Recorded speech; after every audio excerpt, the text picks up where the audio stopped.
حضرت میمونہ رضی اللہ تعالی عنہا نے کہا، جب نبی کریم صلی اللہ علیہ وسلم غسل جنابت فرما رہے تھے، میں نے آپ کا پردہ کیا تھا تو آپ نے پہلے اپنے ہاتھ دھوئے، پھر داہنے ہاتھ سے بائیں پر پانی بہایا اور شرمگاہ دھوئی، اور جو کچھ اس میں لگ گیا تھا اسے دھویا، پھر ہاتھ کو زمین یا دیوار پر رگڑ کر دھویا، پھر نماز کی طرح وضو کیا پاؤں کے علاوہ، پھر پانی اپنے سارے بدن پر بہایا اور اس جگہ سے ہٹ کر دونوں قدموں کو دھویا۔ صحیح بخاری حدیث نمبر 281۔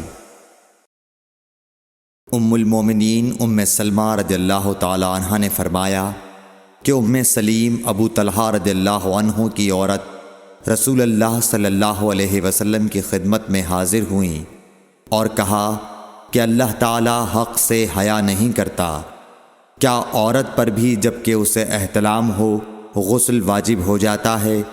تو رسول اللہ صلی اللہ علیہ وسلم نے فرمایا، ہاں، اگر اپنی منی کا پانی دیکھے تو اسے بھی غسل کرنا ہوگا۔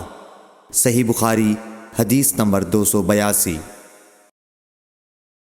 مدینے کے کسی راستے پر نبی کریم صلی اللہ علیہ وسلم سے ابو ہریرہ رضی اللہ تعالی عنہ کی ملاقات ہوئی۔ اس وقت ابو ہریرہ جنابت کی حالت میں تھے۔ ابو ہریرہ رضی اللہ تعالی عنہ نے کہا کہ میں پیچھے رہ کر لوٹ گیا اور غسل کر کے واپس آیا تو رسول اللہ صلی اللہ علیہ وسلم نے دریافت فرمایا کہ اے ابو ہریرہ کہاں چلے گئے تھے؟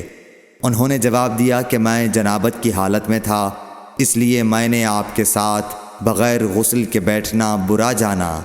آپ صلی اللہ علیہ وسلم نے ارشاد فرمایا، سبحان اللہ، مومن ہرگز نجس نہیں ہو سکتا۔ صحیح بخاری حدیث نمبر 283۔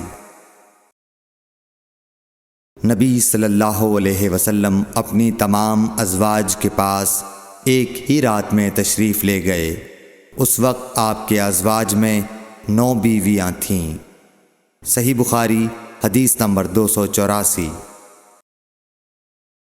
ابو ہریرہ رضی اللہ تعالی عنہ نے کہا کہ میری ملاقات رسول اللہ صلی اللہ علیہ وسلم سے ہوئی۔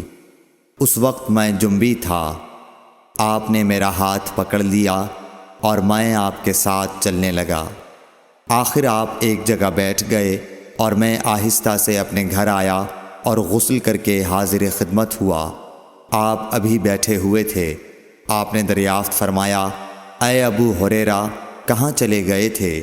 میں نے واقعہ بیان کیا تو آپ صلی اللہ علیہ وسلم نے فرمایا، سبحان اللہ، مومن تو نجس نہیں ہوتا۔